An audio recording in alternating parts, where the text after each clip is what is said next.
Hello, and welcome back to another episode of Off the Donut. Today I'm joined by Gia. You can That say is hi not how if you you say want. my name. Gia? Oh, is it not? I'm sorry. How is it? It's okay. It's yeah. Gia? Okay, that makes more sense. All right, so today I'm joined by Gia.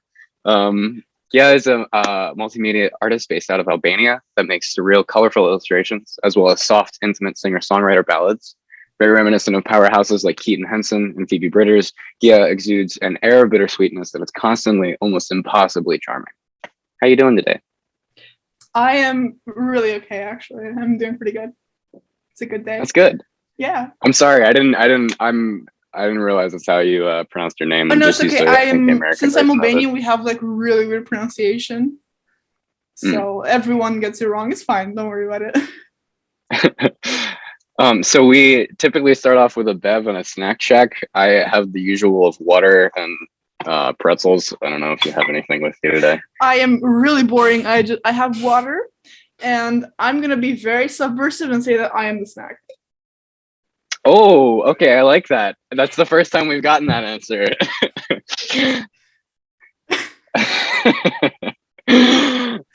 Okay, so my first question is typically I ask artists where their name comes from, but as is I would assume just your name, the answer for that would probably just be your parents.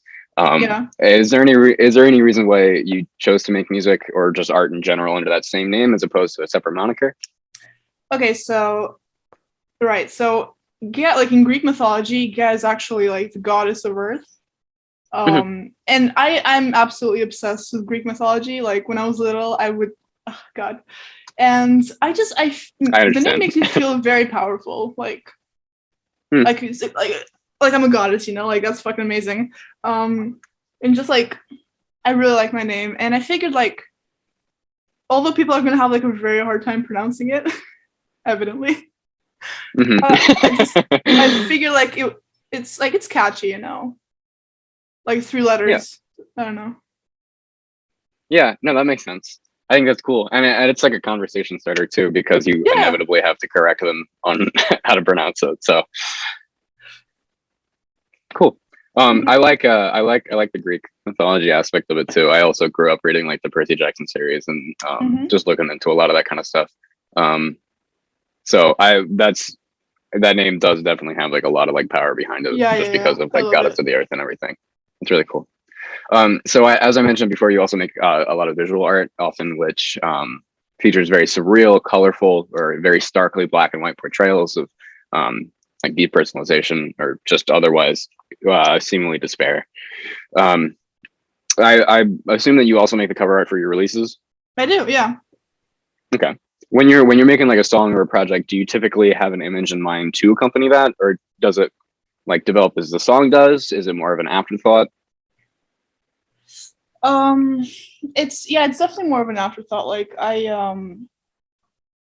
sometimes I have like a design in mind and I make it and then I just wait for like to make a song that kind of fits it. Or sometimes most of the time I make a song or I work on an album and like I make different designs. Like Daisies for Years had like a lot of like I tried a lot before I got to the cover that I actually used. There's like a Hmm. lot of versions of it. Um so yeah, it's like I kind of work on my like album art alongside the album, basically. Like Okay. at the same time, they're always developing. Yeah. Is there any like specific parts of a song that stand out to you that make you end up like designing whatever it is that you come up with? Sometimes there's like a line that sticks out to me because like how I Hmm. usually write songs is I sit there and I come up with like lines or words that I want to implement into songs and I just write around that basically or Hmm. build onto it. And sometimes just like lines really like mean a lot to me or stand out to me and I kind of try to implement that into the cover art. Cool. Yeah, that makes sense. Would what would you who would you say are some of your biggest inspirations, both for visual art as well as like other musicians and bands? I am a major Phoebe Bridgers fan. Like Yeah. I I love her to death. I'm actually seeing her live in July. Oh shit, that'll be fun. Is I'm it so in excited. Albania or? No, in Paris.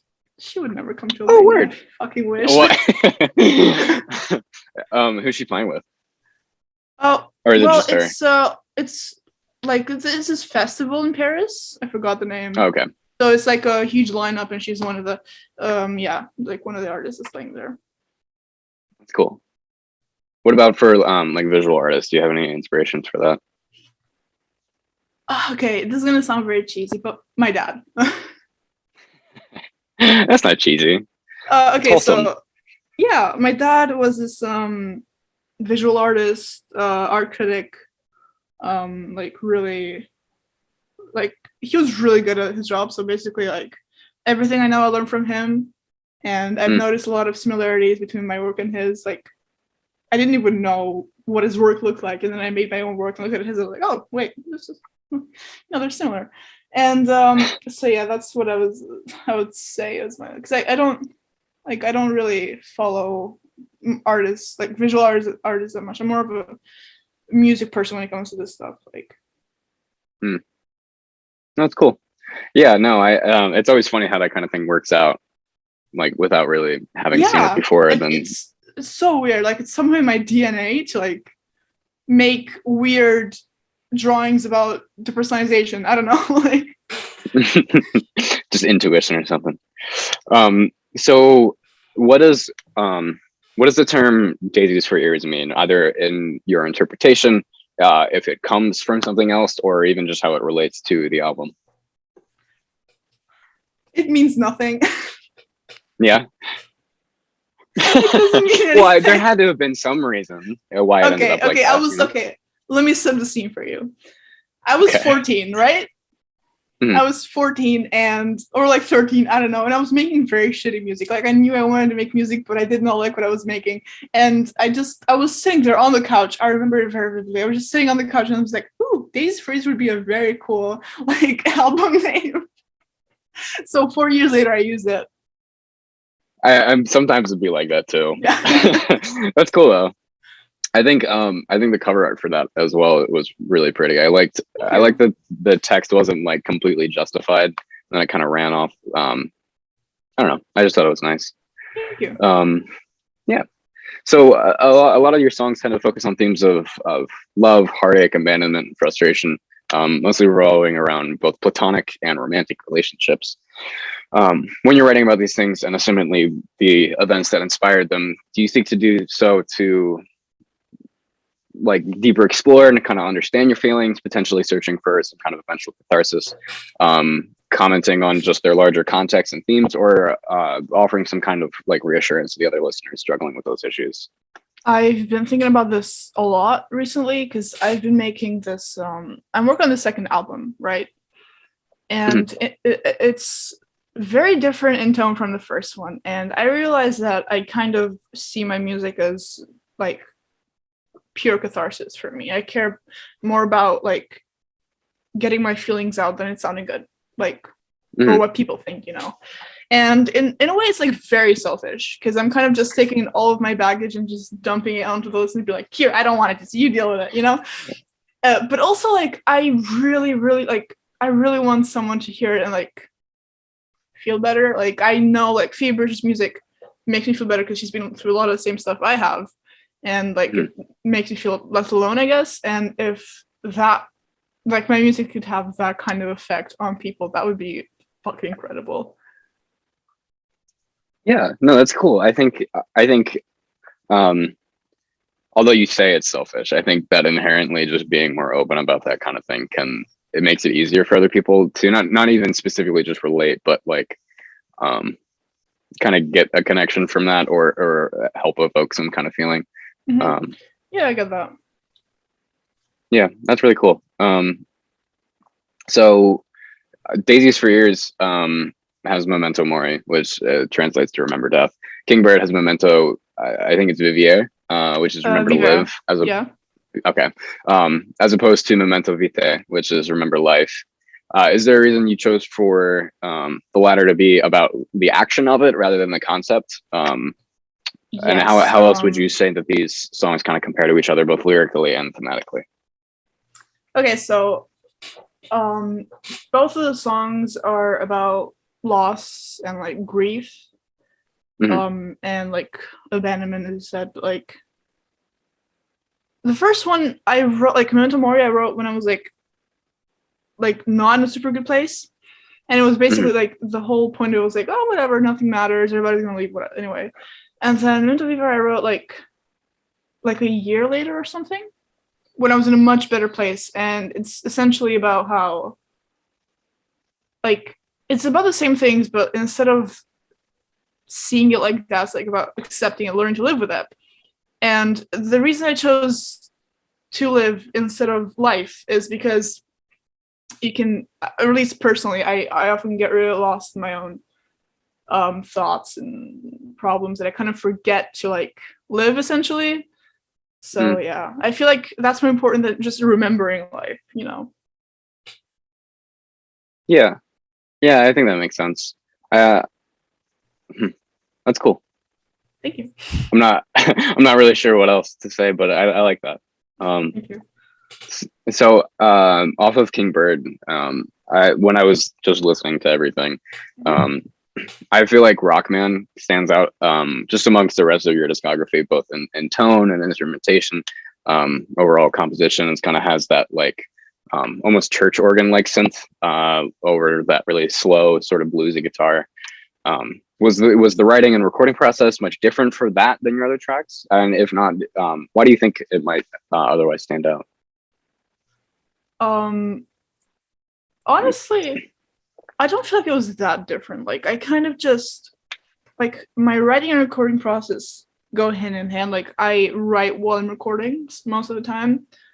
Like, I come up with like a little idea and then I build upon it while I'm recording so I don't forget it and stuff. And just essentially, like, I came up with a little idea and it went the same like as every other time, essentially. And I really don't feel like it's any different. I guess it sounds different, but I haven't really thought of that. Do you record everything yourself? Well, okay. Is it just like all? Okay, so I play piano. It's right here. I have 4 guitars. You can kind of see my bass over there, and I'm learning how to play the drums. But I sometimes need help from other people. So I have a lot of friends. For example, in the album that I'm coming up with, I have a lot of drums in it, and my friend Quiet Commotion is doing the drums for it. He's amazing, honestly. I'm so happy to be his friend.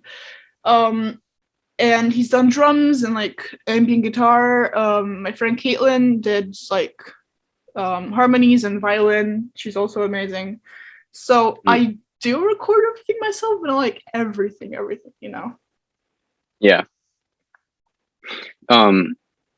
Do you also mix and like master and stuff at all? Do you have other people do that? No, I mix and master. I am poor. I could never afford to like have someone mix and master my. Come on.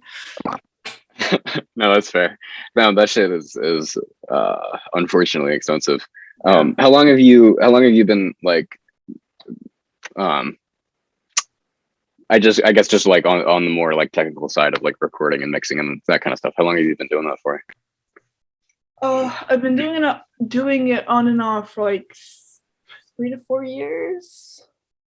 But I had like I didn't do it for like 2 years straight because I used to make like covers when I was little, like in a freshman year of high school. I made like covers and stuff.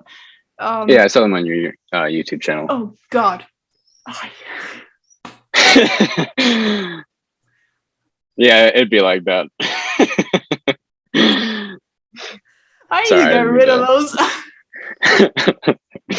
Anyway, so I didn't know much about music production at the time. I knew next to nothing, essentially. I just had a microphone.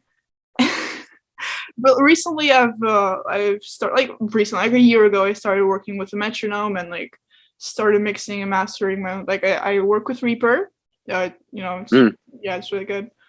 And so yeah. I guess I would say a year, but I did record before that. Okay. Overall, whether it be from anything that's unreleased or even those YouTube covers.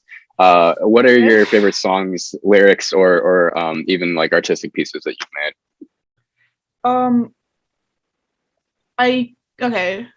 From Daisy Furries is probably Memento Mori. Like that's my favorite one. Shout out to my drum teacher for doing drums for that song, by the way. He rocked. But most of my favorite work that I've done is unreleased. Like it's on the album that I will be releasing. I don't know when, but I would, hopefully soon. And how finished would you say it is? It's kind of finished actually. I just need to like come up with like physical releases because I want to like make cassette tapes and stuff like that, which would be really awesome. Yeah. What was I saying? Oh shoot. You said Memento Mori was your favorite off of. Yeah. And I have a bunch of stuff that I'm super proud of on the second album. So would you say is the new album kind of similar to the stuff that you put out? Does it branch out a little bit more? Is it like hardcore or something? It definitely I would say it branches out a bit more because it's definitely more intense emotionally. I don't know. Like with the first album, like my family would hear it and stuff, and I was like, can't get too intense. But like with this one, I just stopped giving a shit and just kind of went all out. And I feel like it could be uncomfortable to listen to sometimes. It is for me, definitely. But yeah, I do think it's similar to the first one, but it expands a bit more on like the themes, I guess, and yeah. Cool. And do you have any again lyrics that specifically stick out to you between whatever it is that you have? Well, okay, hang on. Yeah, you can pull them up if you need to. Yeah, I will. Absolutely, I will. So there's a song on the album called "Happy Birthday, I Hate You." So true. Absolutely, so true, bestie. Why did I say that? And my friend Caitlin did violin and backing vocals for it. She crushed it, and it's essentially about how I have huge memory gaps, and this kind of started when I was 5, and it's all about my 5th birthday, which I remember and stuff. It's like, okay, there's this line that's like, I'm nervous. You don't have to sing it if you don't want. You can just say it. Yeah, I'm not gonna sing it. Absolutely not. I like your tattoo, by the way. Thank you. Yeah, I'm gonna get one very soon. Marceline. Fuck! I fucking love Marceline.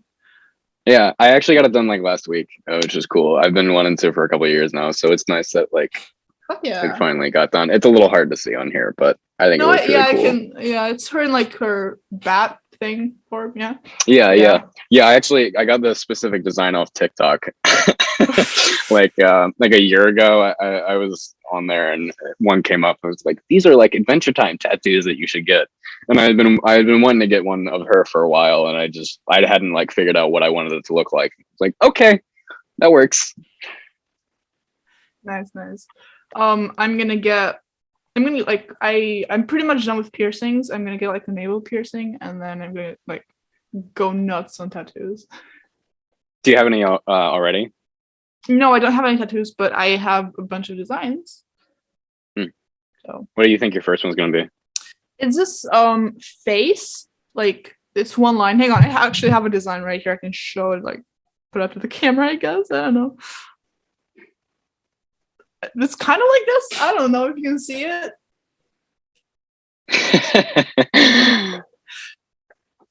Can you see it? I don't know. I could, yeah. I was trying to figure out what was going on there. I like doing one-line stuff. Yeah, I saw some of the other ones that you have on your website and everything. Back to the line that I didn't want to say. But okay, hang on. I gotta find it again now because I showed you the. It's so awkward. Okay, I found it. Okay. It's like your smile lights up the whole room. They're singing happy birthday to you, and you'll get a Lego set and faces you'll soon forget. Because like I remember that birthday I got a Lego set of like this big ship. And I was like building with my mom and dad, and like it's like a really good memory. Anyway, that's it. I'm not gonna spoil anything else. Hey man, Legos go fucking hard. I haven't built one of Legos those are things amazing. I was obsessed with them for like the longest time. Well, as you should be, because they're great. Absolutely. My grandfather used to take me to the Lego store at the mall near my house and shit. And of course they're all expensive as fuck. So as a child, I could get anything. But oh my god, you had a Lego store? We don't have that shit here. What kind of bourgeoisie kind of bullshit is this? Yeah, right. Well, I was there's a mall that's like probably 20 or 30 minutes away from where my house is, called the Christiana Mall, and it's like a decently sized mall. So it makes sense. The Lego store itself wasn't like super big, but they had like little I guess like communal Lego areas or whatever. There'd be like a little table or whatever with a bunch of them, and you could like fuck with them or whatever. My roommates and I have figured out that it really won't cost that much money if we all split the cost of a Lego Death Star, and then we can just build it together. But awesome. I don't think that's going to happen anytime soon, which is unfortunate. I remember like the Minecraft Lego sets came out when I was like 12. And I was a huge Minecraft fan. Yeah, I played it 24/7. I was obsessed, and like I was like, "Holy shit, Lego and Minecraft!" Oh, and like my parents got me one for my birthday, and it was like the happiest day of my life. Yeah, I have some cousins who are a bit younger. They're I don't know, like probably like 4 and 6 now or something. But no, a my bit dad younger, almost just always a tiny bit, yeah. Like a couple of years.